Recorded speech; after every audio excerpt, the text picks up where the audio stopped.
escreveu Mateus, capítulo 12, versículo 33. Tema de hoje, um diagnóstico profundo, que diz assim a palavra do Senhor: ou fazei a árvore boa e o seu fruto bom, ou fazei a árvore má e o seu fruto mau, porque a árvore é conhecida por seu fruto.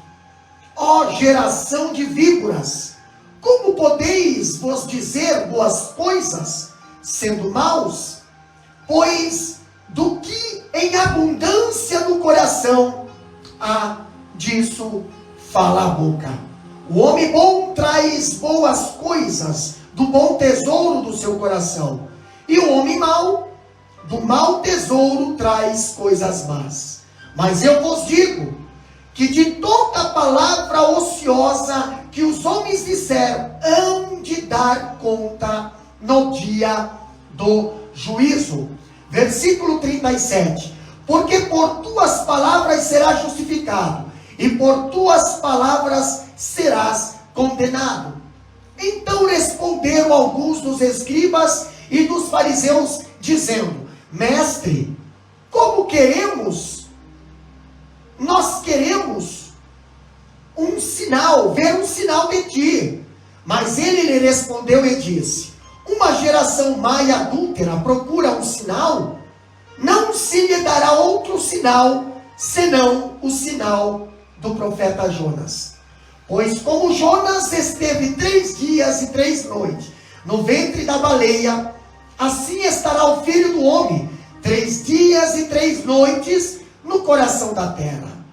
Os homens de Nínive se levantarão no juízo com esta geração, e a condenarão, porque se arrependeram com a pregação de Jonas. E eis que aqui está um que é maior do que Jonas. A rainha do sul se levantará no dia do juízo com esta geração, e a condenará, porque veio dos confins da terra para ouvir a sabedoria de Salomão. E eis aqui está um que é maior do que Salomão. Quando um espírito imundo sai de um homem, anda por lugares áridos, buscando repouso, e não o encontra. Então ele diz: eu voltarei para a minha casa, de onde saí. E voltando, a encontrava vazia, varrida e adornada. Então ele vai e leva consigo outros 7 espíritos, pior do que ele. E ele entrando habitam ali. E o último estado desse homem vem a ser pior do que o primeiro. Assim também há de acontecer a esta geração. Versículo 46 ainda do capítulo 12 de Mateus ainda diz: enquanto ele falava à multidão, eis que sua mãe e seus irmãos estavam fora, desejando falar com ele. Então alguém lhe disse: eis que tua mãe e teus irmãos estão lá fora, desejando falar contigo. Mas ele respondeu e disse ao que lhe falara: quem é minha mãe? E quem são meus irmãos?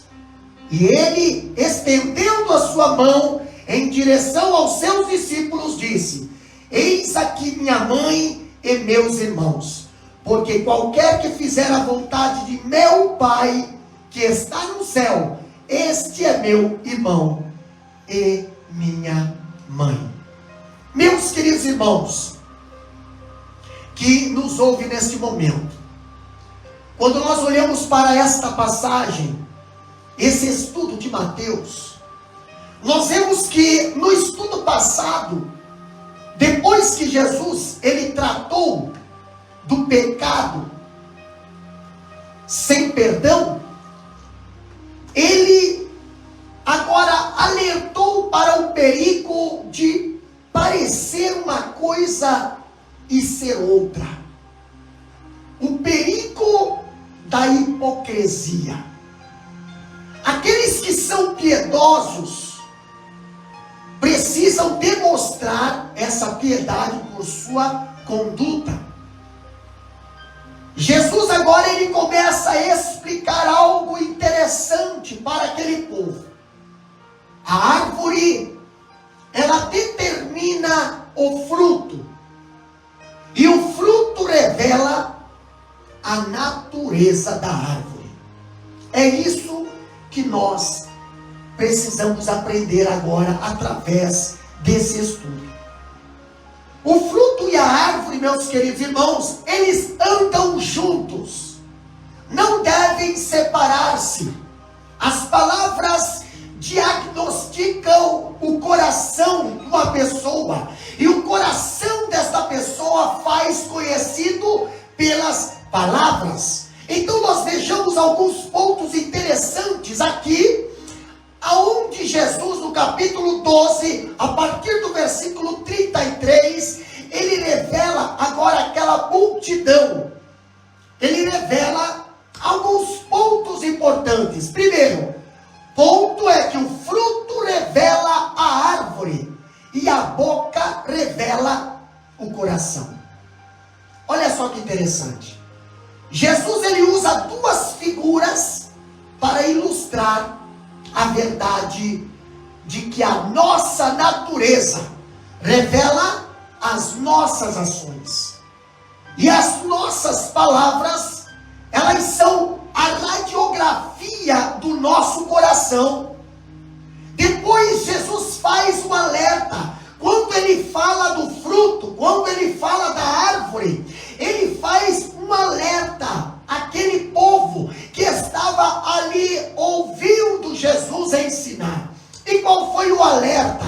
Nós vamos ver algumas figuras aqui através do capítulo 12, versículo 33, que diz bem assim, ó, acompanhe aí na sua Bíblia e também compartilhe. Olha só: ou fazeis a árvore boa, o seu fruto bom, ou fazeis a árvore má, o seu fruto mau, porque a árvore é conhecida pelo seu fruto. Então nós vemos que os frutos revelam a natureza da árvore. Uma árvore é boa ou uma árvore é má? Se essa árvore é boa, ela vai produzir frutos bons. Se essa árvore é má, ela vai produzir frutos maus. Não se colhe figo bons, não se colhe de espinheiros, não se colhe da vindima uvas de abrolhos. Não, uma árvore ela sempre produzirá laranja. Uma mangueira sempre produzirá mangas. Uma macieira sempre produzirá maçã. Agora, uma laranjeira não é laranjeira porque produz laranja, mas ela produz laranja porque ela é uma laranjeira. É de sua natureza produzir laranja e não mangas. Assim como nós vemos esta palavra nos ensinando, também nós encontramos a conduta do ser humano. As palavras e as ações de um homem, elas refletem a sua natureza. A conduta, ela é o grande teste do caráter. Meus queridos irmãos, nossa conduta é o que os homens falarão a nosso respeito em nosso funeral. Mas o nosso caráter é aquilo que os anjos testemunharão a nosso respeito na presença de Deus. Quem conhece o meu e o teu caráter? Deus. Quem conhece o meu e tua conduta? Os homens. Então nós precisamos entender que uma árvore, ela pode produzir frutos bons ou pode produzir frutos ruins, mas é conhecendo os frutos, nós sabemos que tipo é a árvore. Outro ponto que Jesus nos ensina aqui é a respeito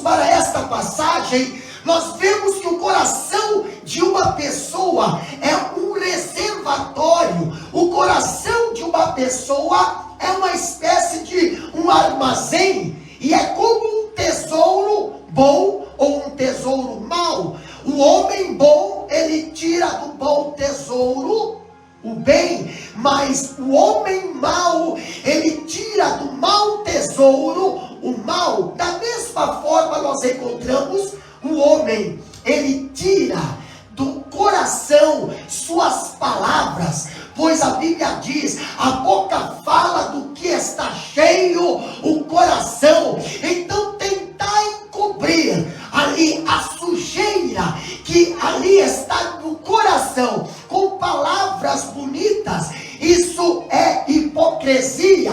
Nós vemos o Jesus, ele ali chamando os fariseus, chamando aqueles religiosos de hipócrita, de sepulcro caiado. Por quê? Porque eles por fora eram até bonitos, eles por fora até representavam uma santidade, mas por dentro o coração estava cheio de maldade. É o mesmo ali que tentar ali encontrar as virtudes mais nobres nos abismos e mais profundo da iniquidade. Pastor, quando nós olhamos para este ensino, aqui nós vemos a conversa de um homem, nós encontramos nesta conversa, essa conversa revela o estado do seu coração. Nossas palavras desvendam as profundezas da nossa alma.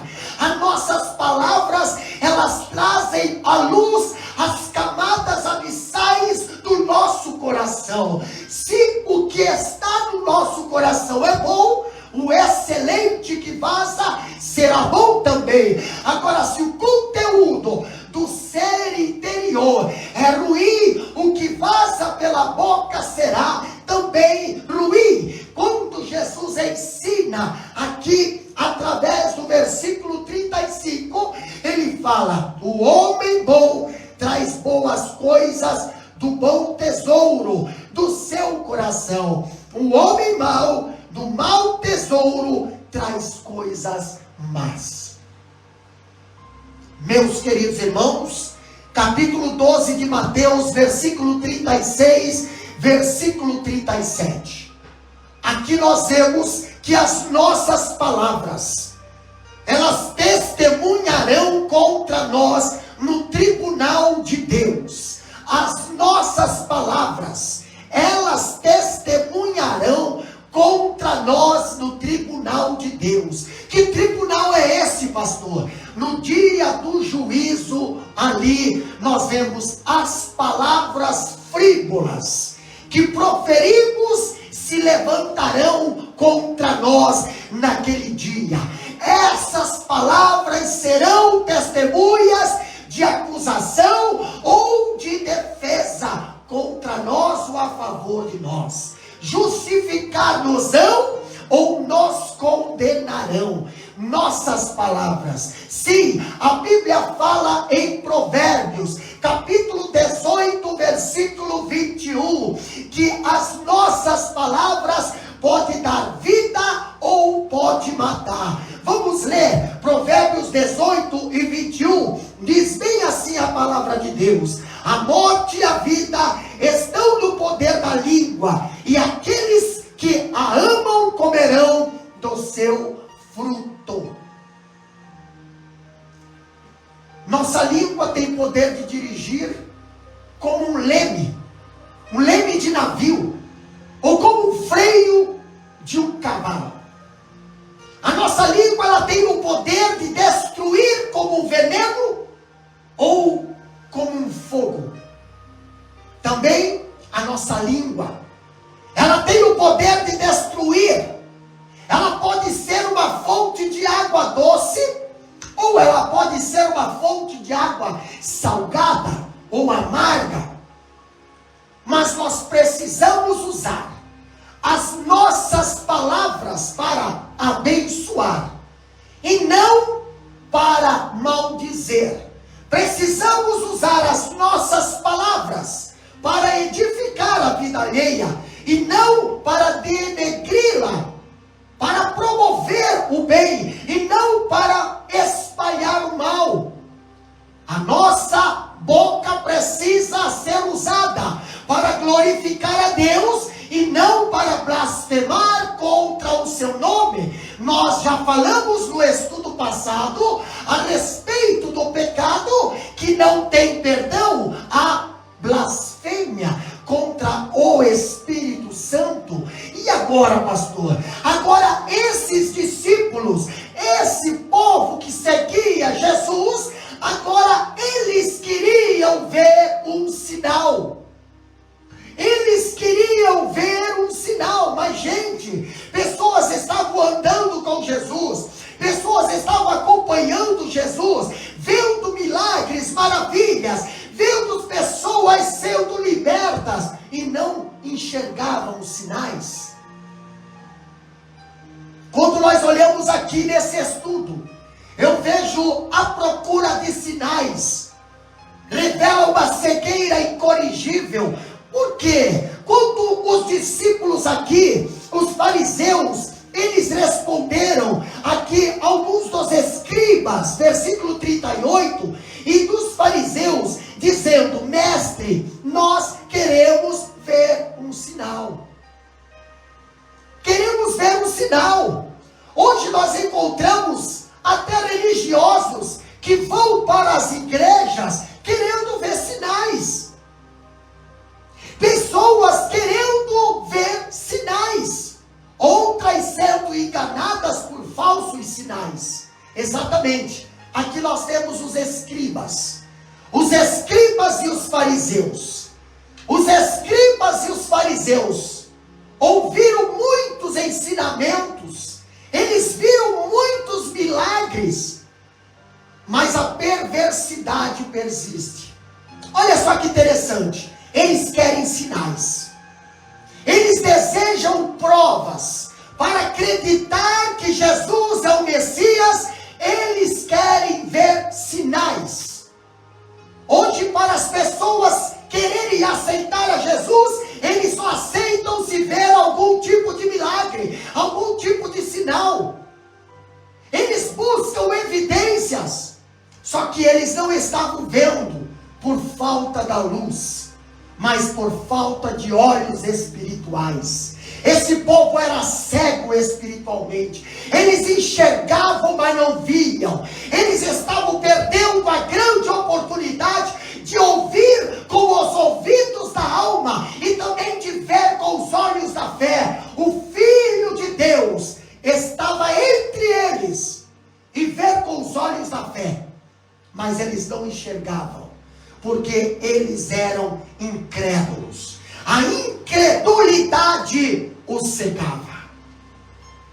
Meus queridos irmãos, o Messias havia chegado, e eles ali ainda queriam mais sinais. Nós vemos a lei e os profetas, eles apontavam para Jesus, que estava entre o povo fazendo bem, estava operando milagres, libertando os oprimidos do diabo. Sim, o próprio João Batista, ele ali em João capítulo 1, versículo 29, ele preparou o caminho de sua chegada, também apontou para ele dizendo: eis o Cordeiro de Deus que tira o pecado do mundo. Porém, os seus, esse povo aí, que pedia um sinal, não o receberam. Quando nós vemos a expulsão de demônios, ali não era para eles uma legitimação ali divina, suficiente de sua condição de Messias. Eles vendo ali que Jesus estava expulsando o demônio, estava libertando pessoas, para eles parece que não era o suficiente. Eles queriam um sinal do céu. Eles exigiam um sinal, porém era tão somente um pretexto para justificar a sua incredulidade. Hoje nós vemos pessoas vendo milagres. Hoje nós vemos pessoas vendo libertação. Hoje nós vemos pessoas, Deus abrindo as portas, mas ainda existem pessoas que não conseguem acreditar que isto é Deus operando. Eles pedem sinal, eles pedem sinal. E Jesus já tinha curado enfermo. Pode só olhar versículos anteriores. Jesus já tinha curado enfermos, Jesus já tinha purificado leprosos, Jesus já tinha ressuscitado mortos, e eles ainda se mantinham refém do seu coração endurecido. Queremos ver sinal.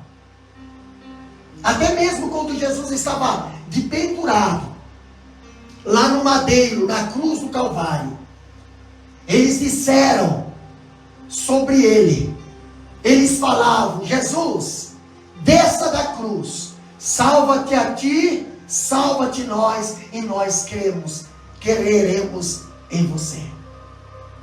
O problema deles, entretanto, não era a evidência suficiente. O problema deles era a cegueira incorrigível. E Jesus aqui, ele usa duas ilustrações, como nós vemos aqui, a partir do versículo 40. A partir do versículo 40, do capítulo 12 de Mateus, nós vemos Jesus, o mestre, ele usa duas ilustrações para mostrar a cegueira dos escribas e fariseus. Uma do profeta Jonas e outra de Salomão. Mas vamos falar de Jonas. Jonas, a morte, o sepultamento e a ressurreição de Jesus nos confronta. Olha só que interessante. Jesus, ele fala aqui para os escribas. Os escribas e fariseus, eles pediram um sinal. Sinal a Jesus.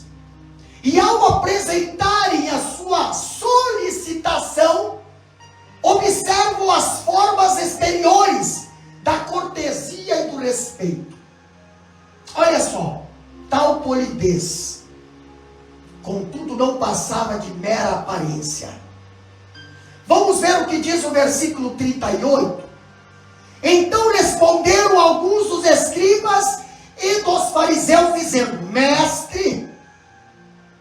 Mestre, olha só, nós queremos ver um sinal de ti. Mestre, nós queremos ver um sinal de ti. Meus queridos irmãos, eles foram até bem polidos. Eles foram até ali, bem educados com Jesus. Mas isso era uma aparência. Esses homens, eles odiavam Jesus. Esses homens, eles queriam ali apenas ver no que Jesus iria errar. Não passava de uma mera aparência. Esses homens, eles odiavam Jesus. Eles queriam uma prova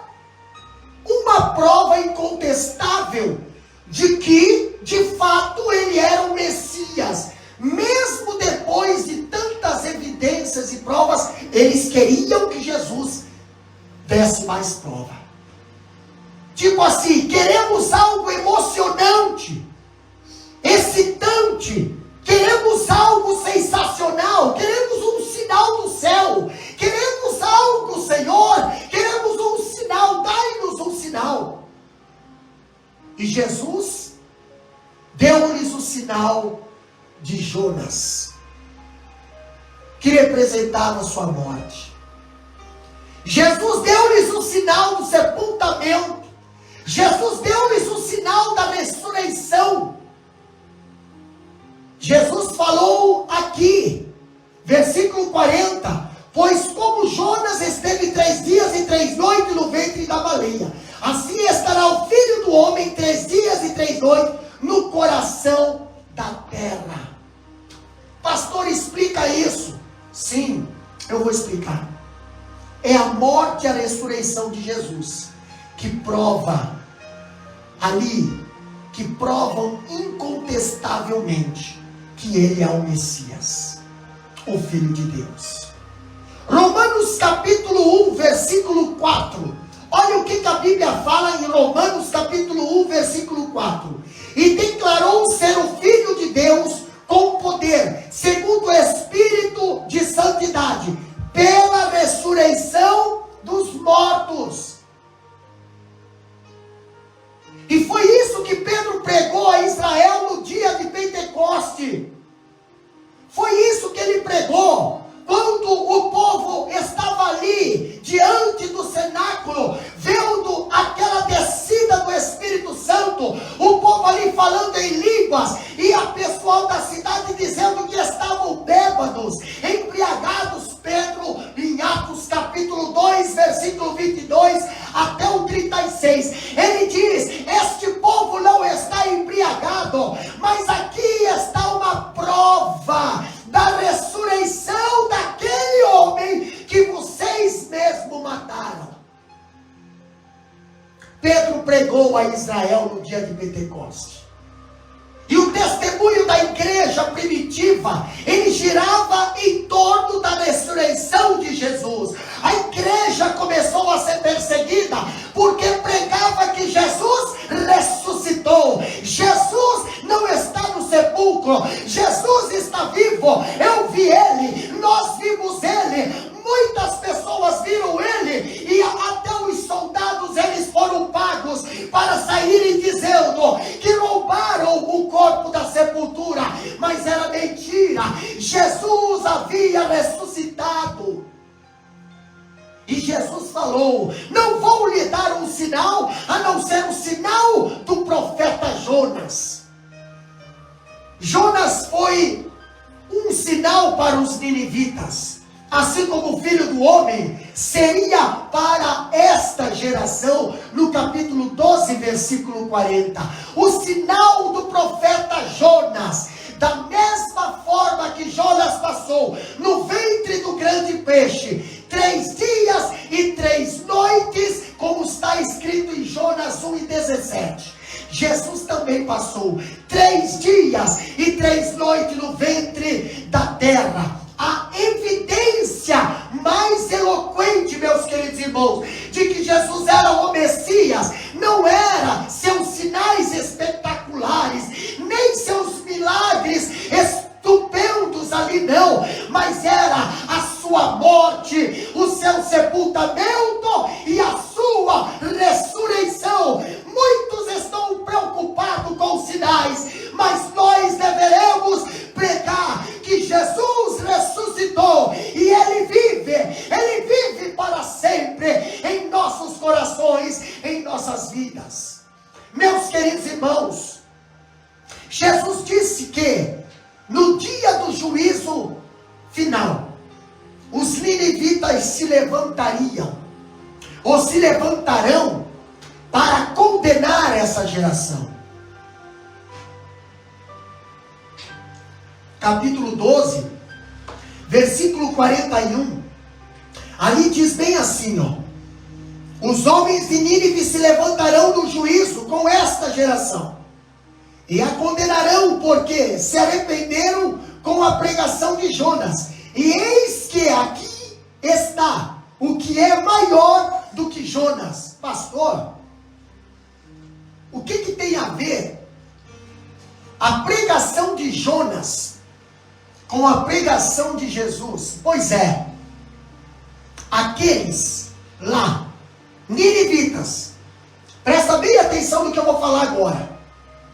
Aqueles ninivitas, eles atenderam a pregação de Jonas e se arrependeram.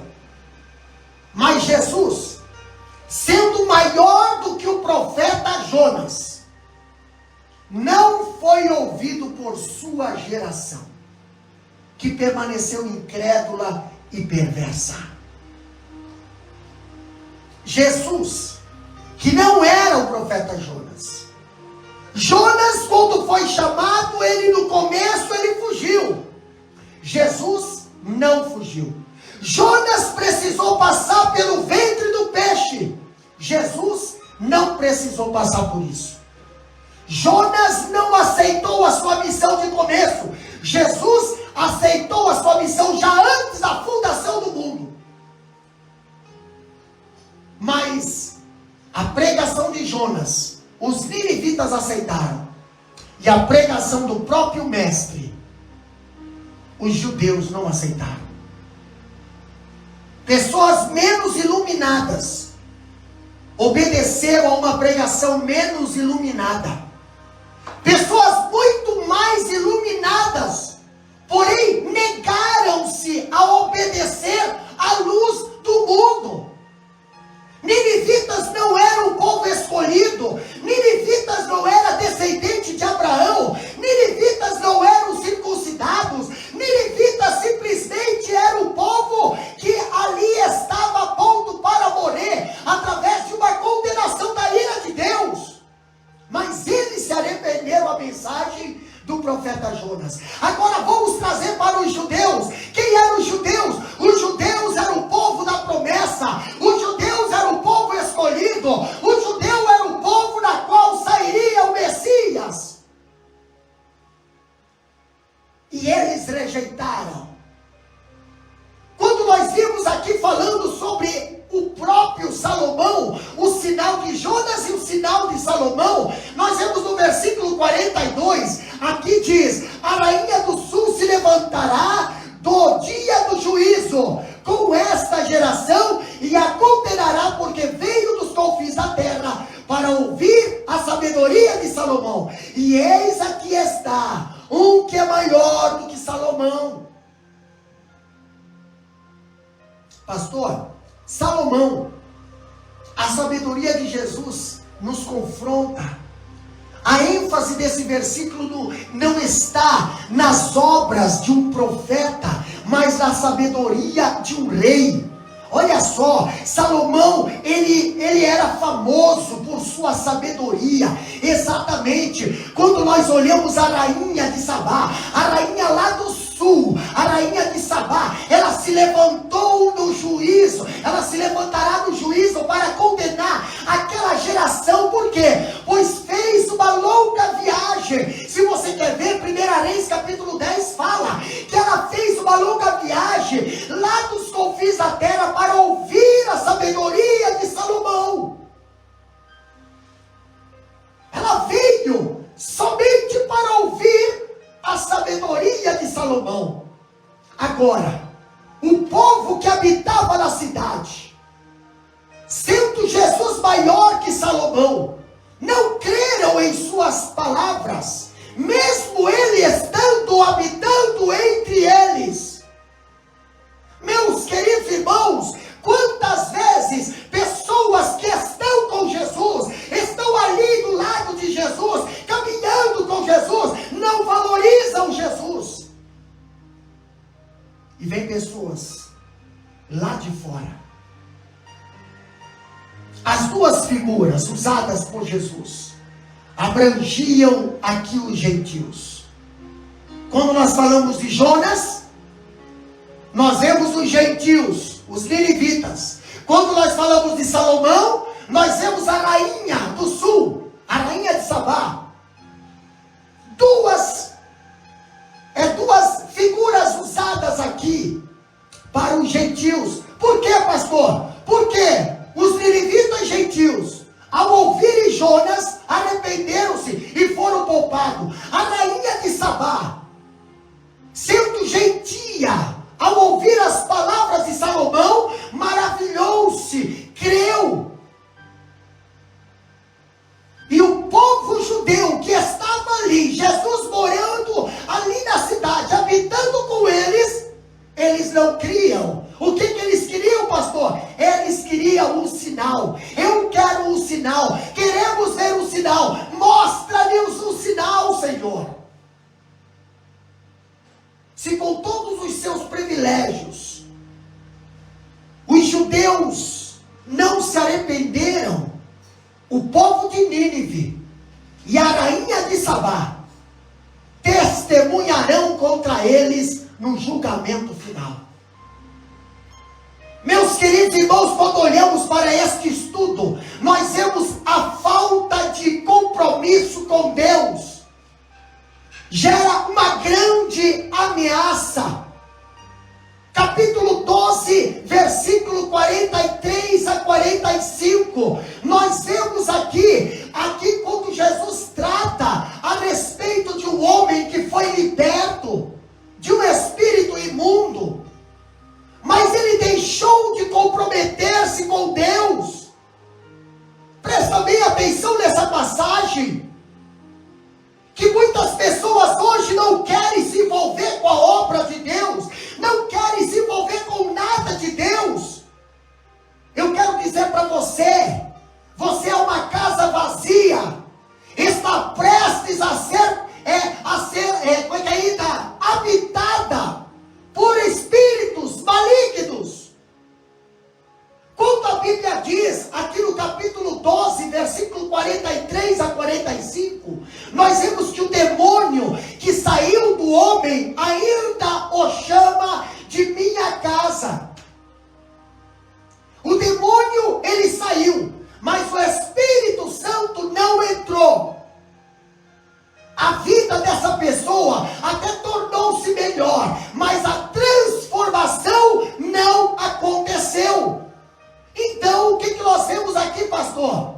O demônio que saiu, ao ver ali aquela casa vazia, varrida, ornamentada, voltando com outros 7 piores do que ele vem e habita naquele homem, e o seu último estado, a Bíblia diz que torna-se pior do que o primeiro. A palavra grega traduzida aqui por habitar significa estabelecer-se, ou quer dizer o quê? Viver permanentemente. Então eu chamo a atenção para você que foi liberto, mas não deixa o Espírito Santo te usar. Para você que foi liberto, mas não deixa o Espírito Santo entrar. Eu quero dizer que muitas pessoas hoje pensam que pelo fato de não fumarem, pelo fato de não beberem, pelo fato de não adulterarem, não fazerem falso juramento, já são por si só cristão. Não, queridos, mais uma série de zeros não faz um cristão. 1 milhão de negativas não produz sequer um positivo. Uma pessoa com a mente vazia é digna de lástima nas questões espirituais. Não avançar, isso quer dizer, equivale a retroceder. Então, se você é liberto, foi liberto, peça para o Espírito Santo, entre na minha casa, faça morada na minha casa, me usa. Eu não quero ficar com a casa vazia, porque casa vazia não pertence para Deus. Casa vazia, o inimigo ainda diz, minha casa. Ele sai, mas ele volta trazendo mais 7. A casa não está ocupada, a casa precisa estar ocupada. Você precisa ocupar a casa com a palavra do Senhor. Você precisa ocupar a casa com o Espírito Santo na tua vida, para que o inimigo não volte trazendo mais 7. Meus queridos irmãos, praticar a palavra do Senhor é um dos maiores privilégios, mas é muito pouco hoje que pratica a palavra do Senhor. Muito pouco hoje estuda a palavra do Senhor. Pessoas hoje têm ignorado os estudos da palavra do Senhor. São analfabetos bíblicos, não conhecem Deus, não conhecem a palavra de Deus. E Mateus aqui, ele conclui a temática sobre a suprema importância de praticar a palavra de Deus, trazendo a lume o episódio ocorrido com a família de sangue de Jesus. Assim, pastor, no versículo 46 até o versículo 50, ali nós vemos um episódio aonde acontece algo que envolve a mãe de Jesus, que envolve os irmãos de Jesus. Ah, pastor, mas Satanás não se importa com o fato de aprendermos verdades bíblicas, desde que nós vivamos de acordo com eles. A verdade que permanece na mente é apenas acadêmica, e não chegará ao coração se não for praticada pela vontade. Então, dizer que não apenas os religiosos de judeus, mas até a própria família de Jesus falharam em não entender a sua missão e a sua mensagem. Quantas vezes pessoas olham para você e não conseguem separar família de ministério, família e mensagem? Jesus e os seus irmãos, preocupados com o bem-estar dele, em virtude ali da esmagadora demanda do seu ministério, eles foram ao encontro de Jesus. E alguns dos seus amigos já haviam dito que ele estava fora de si. Marcos capítulo 3, versículo 21, olha só o que diz lá. Marcos capítulo 3, versículo 21, diziam que Jesus já estava fora. Por quê? O camarada não comia, o camarada não parava. Olha o que diz Marcos 3 e 21, diz bem assim, ó: e quando seus amigos ouviram isto, saíram para prender, porque eles diziam, ele está fora de si. Quantas vezes alguém já chamou você de louco? Quantas vezes alguém já falou que você não é certo? Mas como em tantas ocasiões, havia uma multidão à porta, fazendo uma espécie de cordão de isolamento. Eles não puderam se aproximar de Jesus. Então mandaram um recado para Jesus, dizendo que a sua mãe, que os seus irmãos estavam lá fora, do lado de fora, e queriam vê-lo. Meus queridos irmãos, Jesus estava dentro pregando, Jesus estava dentro ministrando, e os irmãos e a mãe de Jesus estavam do lado de fora. Nesse momento, Jesus ele aproveita ali a oportunidade para concluir o seu ensino sobre a supremacia da palavra, dizendo ali aos circunstantes, o que Jesus falou? Capítulo 12, 48 até os 50, diz bem assim: mas ele respondeu e disse aos que lhe falaram: quem é minha mãe? E quem são meus irmãos?